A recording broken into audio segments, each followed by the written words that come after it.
বাংলাদেশে কয়েকটি সংস্কার কমিশন গঠন করা হয়েছে, কিন্তু শিক্ষা সংস্কার কমিশন যেটি আশু প্রয়োজন ছিল সেই সংস্কার কমিশনের কোনো তৎপরতা আমরা লক্ষ্য করছি না। এটা জাতি হিসেবে আমাদের জন্য দুর্ভাগ্যজনক।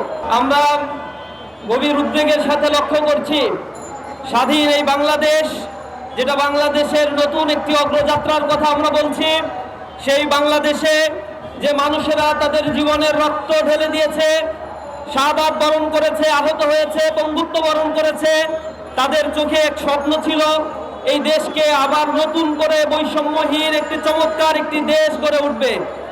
আমরা উদ্বেগের সাথে লক্ষ্য করছি প্রতিটি বিষয়ে এই সরকারের কাছে দাবি আদায় করার জন্য জনগণকে রাস্তায় নেমে আসতে হচ্ছে, যা আমাদের জন্য খুবই লজ্জাজনক এবং দুর্ভাগ্যজনক। আমরা দীপ্ত কণ্ঠে বলছি, আজকে যে দাবি দাবাগুলো এখানে উপস্থাপন করা হচ্ছে 6 মাস 7 মাস পেরিয়ে গেলেও এর একটি সুরাহা করার জন্য সরকার যে তৎপরতা থাকা দরকার ছিল আমরা সেটি লক্ষ্য করছি না। আমরা সরকারের কাছে উদাত্ত আহ্বান জানাই, অনতি বিলম্বে মানুষের এই গণ দাবিগুলোকে মেনে নিয়ে এই দেশকে একটি কার্যকর রাষ্ট্রে পরিণত করার জন্য আপনারা আন্তরিকতার সাথে এগিয়ে আসবেন।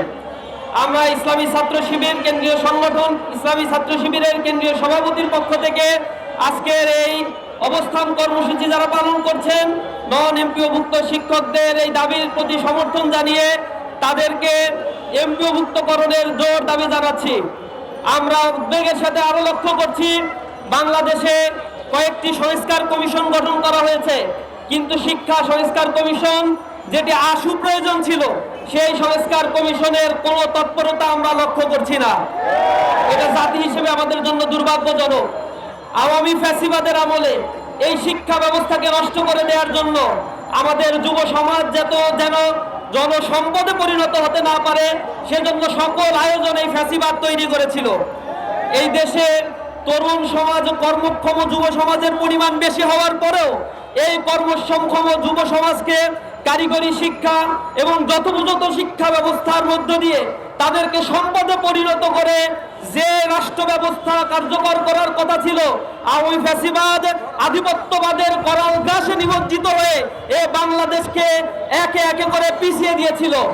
আমরা আশাবাদ ব্যক্ত করছি এই সরকারের বোধোদয় হবে তারা শিক্ষা কমিশন গঠন করে শিক্ষার যে হযবরল অবস্থা, প্রতিটি ক্ষেত্রে যে অন্যায্য অবস্থাগুলো এখনো বিদ্যমান রয়েছে সেই জায়গাগুলো তারা রিকনস্ট্রাকশন করে একটি সুন্দর ব্যবস্থাপনার মধ্য দিয়ে জাতিকে সামনের দিক নির্দেশনা দিবে।